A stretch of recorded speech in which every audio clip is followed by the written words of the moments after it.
오늘은요, 조금 무거운 이야기에 대해서 이야기를 하려고 합니다. 요즘 들어 굉장히 많은 사람들이 자살하는데, 자살하는 젊은 청년들의 공통점에 대해서 글이 하나 올라왔더라고요. 그래서 자기는 공무원이라고 얘기하는데 죽음과 망자들을 많이 접하는 공무원이라고 해요. 그래서 이게 뭐 직별이 뭐 어떻게 되는지는, 직렬이 어떻게 되는지는 잘 모르겠는데, 특히나 자기가 도심 쪽에서 근무를 하다 보니까 진짜 자주 접한다는 거야. 비극적으로 혼자 생을 마감한 이런 청년들을 정말로 많이 본다는 거야.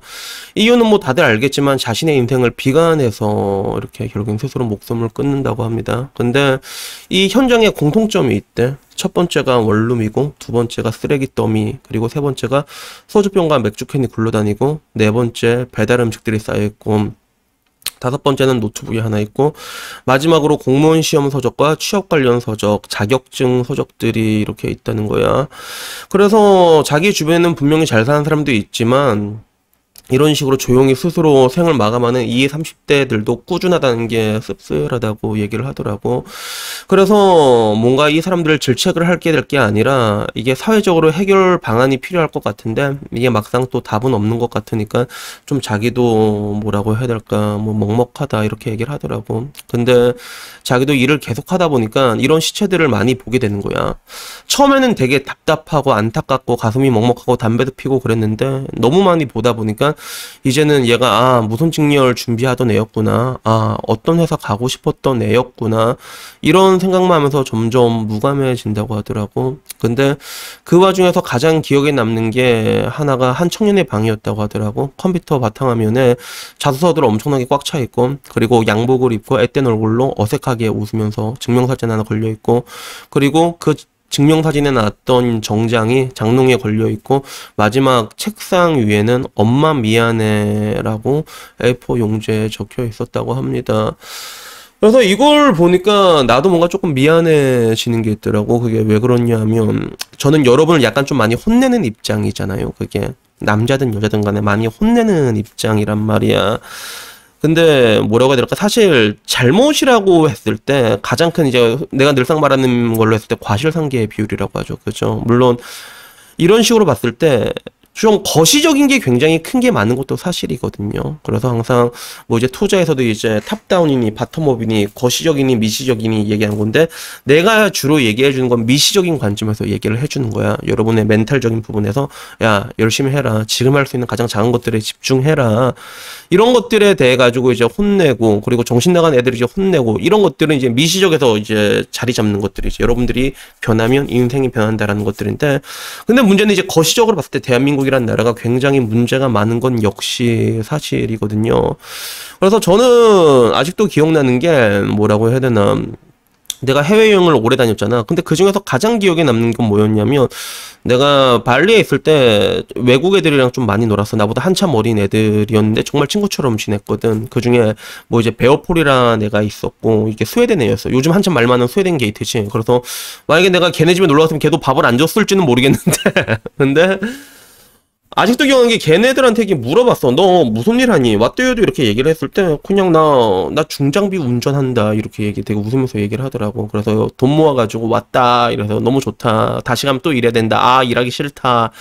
되게 낙관적이야. 그래서 외국 사람들 만나서 얘기해보면 굉장히 낙관적인 사람들이 되게 많거든. 그런 것들이 있었는데, 뭐 누구는 옆에 있는 애들은 나는 이제 뭐 이제 또 다른 일 한다, 이렇게 얘기를 했는데, 뭐 친구들이 다 뭐 이렇게 우리가 생각할 때 그렇게 뭐 대단한 일을 한 친구는 아니었단 말이야. 오히려 대한민국에서 봤을 땐 변변치 않게 보는 그런 직종이었는데, 그런 것들에 대해서 그냥 별 허심탄회하게 얘기하는 게 되게 난 좀 신기했어, 처음에는. 그게 왜 그랬냐면, 내가 여행을 하면서 많이 만났던 한국인들은 자기 직업을 거짓말을 굉장히 많이 했단 말이야. 직업에 대해서 회피하거나 아니면 되게 피하는 걸 내가 너무 많이 봤어. 여러분은 먼데 갈 필요 없이 제주도 게스트하우스만 가도 그래요. 아마 거기 가면 이상하게 직업이 의사인 사람들 많이 볼 거야. 이상하게 의사들이 되게 많대. 제주도 게스트하우스 계약 파티 가면 무슨 일 하세요? 그러면 저 의사회화 많은 사람 존나 많대. 그런 사람들이. 난 처음에는 몰랐어. 의사들이 제주도 계야를 좋아하는 줄 알았는데, 야 걔네들이 거기 갈 시간이 어딨냐고. 나중에 알고 보니까 그냥 직업들에 대해서 거짓말을 하는 사람들 내가 되게 많이 본 것 같아. 그래서 그 사람들이 한 말이 왜 거짓말 거짓말이라고 난 단정 지을 수 있었냐면, 그 기본적인 의대 코스가 있거든. 저는 제 사촌도 의사고 주변에 의사들이 좀 있어요. 그리고 뭐 이렇게 많은 얘기도 하고 그러다 보니까 기본적인 과정조차도 모르는 사람들도 태반이더라고. 자기가 의사라는데 뭐 이제 의과, 본과 시작해서 6년 취하고 그다음 뭐 인턴 들어가고 레지던트 하고 그다음에 보통 이제 뭐 군의관으로 복무할 수도 있고 아니면 공중보건의로도 할 수도 있고 그다음에 흔히 말하는 그 다른 이제 펠로우라는 과정이 있는데 이거를 의사들은 자기들끼리도 자조적으로 펠노예라고 비웃거든. 근데 이 펠노예를 못 알아먹는 거야. 이걸 못 알아먹을 수가 없거든 절대로. 못 알아듣는 거야. 그래서 그래요. 그러고 말았지 굳이. 뭐 굳이 여자들 앞에서 폼 잡는 그 사람에 대해서 내가 쫑크를 주진 않았어. 굳이 내가 면박을 줄 필요도 없고 그러세요 하고 말았는데 그런 모습과는 굉장히 상반된 모습이었어. 그 내가 만난 사람들은 자기 직업에 대해서 그냥 되게 편하게 얘기해. 변변치 않은 직업이고 이걸 떠나가지고. 그리고 그게 그렇게 될 수밖에 없었던 게 나중에 다큐멘터리 이런 데 보면 알겠지만 실제로 뭐 이게 특별한 일이 아니고 기술직이라고 하더라도 삶의 만족도가 해외는 굉장히 높습니다. 뭐 내가 봤던 건 호주 사람이었던 걸로 기억하고는 건설 현장에서 일하는 사람이었고 심지어는 뭐 특별한 기술직도 아니었는데 자기는 굉장히 만족한다라고 얘기를 했어. 그 사람이 만족할 수 있는 거는 보수적인 부분에서도 괜찮았고 그리고 뭐 사회적으로도 우리나라처럼 이제 뭐 이렇게 업신여기거나 그러진 않았지. 근데 대한민국은 이런 게 굉장히 심하다는 거예요. 그래서 거시적으로 봤을 때 내가 항상 가장 잘못된 것 중에 하나가 대한민국이 뭐냐면 교육제도라고 제가 항상 얘기하잖아요. 교육이 미래다라고 얘기하는데 대한민국은 너무 말도 안 되는 수준으로 개나 소나 말이나 전부 다 대학교를 갔어. 우리 때는 80%가 넘었단 말이야. 이런 나라가 전 세계 대한민국밖에 없어. 근데 국가는 뭘 하고 있었냐는 것들이지. 그런데 결국엔 지금 와서 보면 힘든 일을 전부 다 외국인들이 다 하고 있잖아. 그러면 그 많은 이제 문과대학 나온 사람 뭘 할 거야? 치킨, 우리 흔히 문과 나면 치킨 튀긴다고 할 거 아니야. 치킨 못 튀기면 뭐 어떻게든 공무원들도 준비하겠지. 굉장히 많은 사람들이 이 시스템 속에서 이게 도태될 수밖에 없는 거야. 그러니까 너희는 왜 눈을 안 낮추냐라고 말하는 게 되게 웃긴 거야. 애초에 대학교를 그렇게 많이 갈 수 있는 그런 구조를 만들어 놓고 애초에 독일이랑 비교하면 독일은 하프트슐레라고 해가지고 그쪽은 실업계가 한 50% 들어갑니다. 실제로. 김나지움이 30%고 레오슐레가 20%로 내가 알고 있어. 물론 독일 내에서도 김나지움 가서 공부 짱짱맨들이 당연히 또 인기 많겠지. 김나지움 다 가고 싶겠지. 화이트 칼라 하고 싶겠지. 근데 그렇지 않더라도 이 나머지 하위 50%가 그들만의 리그 안에서 그래도 행복하게 어느 정도의 그런 만족감을 가지면서 살 수 있는 생태가 조성이 돼 있었단 말이야. 그러니까 내가 만난 베어폴이나 여러 사람처럼 굳이 뭐 자기네 직업에 대해 가지고 나는 한국 사람만 그걸 속이는 걸 계속 봤다니까 진짜. 물론 뭐 독일 애들 중에서도 뭐 이게 속인 애가 있었을 수도 있지. 왜 내가 확인이 안 되니까 그럴 수도 있겠는데. 근데 여튼간에 그런 것들을 보면서 느낀 게 이건 거시적으로 굉장히 뭔가 잘못돼 있구나. 근데 이걸 잘못됐는데 여기에 대해서는 뭐라고 얘기하지 않고 내가 여러분들한테만 이제 지금 할 수 있는 가장 작은 것들에 대해서만 집중을 해라라고 말하는 게 이런 이야기를 들으면 조금 미안해지더라고 사실. 근데 뭐 한편으로는 뭐 씨발 내가 뭐 할 수 있는 게 없잖아. 거시정을 이걸 어떻게 바꿀 거야. 그동안에 굉장히 많은 그 교육부 장관들이 있었는데 이 새끼들은 뭐 하는지 모르겠지만 그지? 그래도 뭐 하나하나 살펴본다면 그래도 어느 정도의 노력을 했던 흔적이 보였던 시기는 있지만 근데 결국에는 아직도 이 모양 이 꼴이라는 거지. 그래서 앞으로도 아마 더 힘들어지지 않을까? 그리고 경기 둔화는 아직 오지도 않았단 말이야. 대한민국은. 이제부터 시작이라고 내가 항상 얘기를 하잖아. 그러면 또 어떤 일이 올까라는 생각밖에 들지 않더라고. 그래서 저는 여러분들에게 결국에는 해줄 수 있는 게 혼내는 일밖에 없는 것 같아. 왜 내가 해줄 수 있는 게 그거밖에 없잖아. 그리고 내 유튜브를 보시는 분들 중에서도 여기에 해당되는 사람들이 있을 거란 말이야. 원룸에 있고 소주병 떼굴떼굴 굴러다니고 야 저거는 내 이야기 같은데. 잠깐만 소주병 떼굴떼굴 굴러다니는 건 내 이야기인데. 그리고 뭐 이제 자소서 이런 거 있고 그지? 뭐 그렇게 자기 이야기인 사람이 있을 건데 그분들에게 내가 말하고 싶은 거는 어느 곳에 가도 쿠팡은 있어요. 쿠팡 한번 가보라고 얘기하고 싶어. 흔히 말하는 상하차라고 하지. 그거 한번 해보라고 전 얘기하고 싶습니다. 여러분들이 그걸 하면 놀라게 될까요? 왜 그런가 하면 그거 가면 의외로 여자 쪼꼬미들이 되게 일을 많이 하고 있어요. 쿠팡 현장에 가면 나는 뭐 가본 적은 없는데 그걸 어떻게 하냐면 내 전 여자친구가 나보다 16살이 어렸는데 걔가 쿠팡에서 일을 했거든. 방학 동안에 돈 번다 거기서 일을 했단 말이야. 쿠팡 허브에서. 애가 오빠 죽을 것 같아 이러면서 또 돈 벌러 나가. 그리고 오빠 죽을 것 같아 또 돈 벌러 나간단 말이야.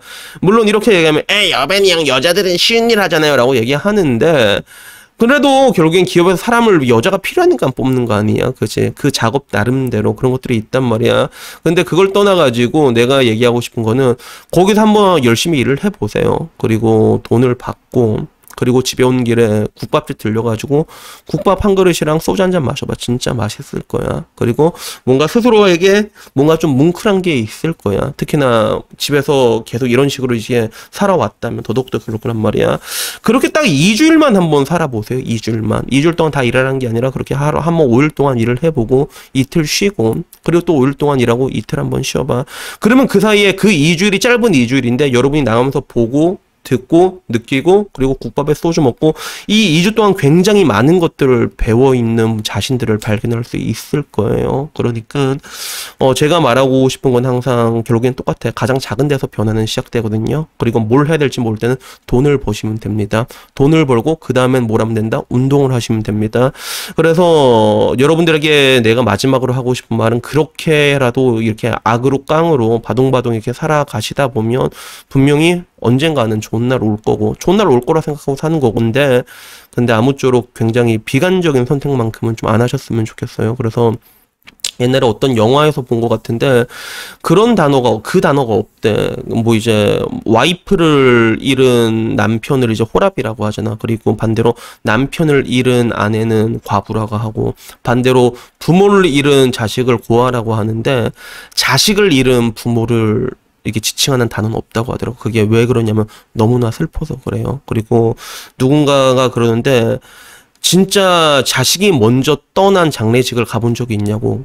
그렇게 무겁고 슬플 수가 없다고. 그리고 그때 부모님 우시는 거 본 적이 있냐고 라고 물어보더라고. 그래서 이것만 생각해도 굉장히 상상할 수 없는 그런 무거운 느낌들이 있잖아요. 그러니까 아무쪼록 많이 힘드실 거지만 그래도 내가 항상 하는 얘기가 할 수 있다, 버틸 수 있다라고 생각해야 하면 또 그게 버틸 수 있는 일이 되고 지나고 나면 진짜로 별거 아닌 일이 되거든요. 그러니까 하루하루 꿋꿋하게 사셨으면 좋겠고 정말로 힘들면 그럼 그때 부모님한테 가세요. 그냥 부모님이 아무리 힘들다고 할지라도 그냥 다 내려놓고 부모님한테 다 털어놓으셨으면 좋겠습니다. 물론 그때도 뭐 부모님도 요새는 뭐 부모님도 부모님 같지 않은 사람들도 많으니까 뭐라고 이게 뭐 답이 안 될 수도 있겠지만 아무쪼록 제가 얘기하고 싶은 거는 분명히 여러분들이 선택하는 가장 비관적인 선택보다는 훨씬 더 좋은 선택들이 많을 거니까 아무쪼록 좀 가장 최악의 선택만큼은 하지 않으셨으면 하는 마음에 이 영상을 찍게 됐습니다.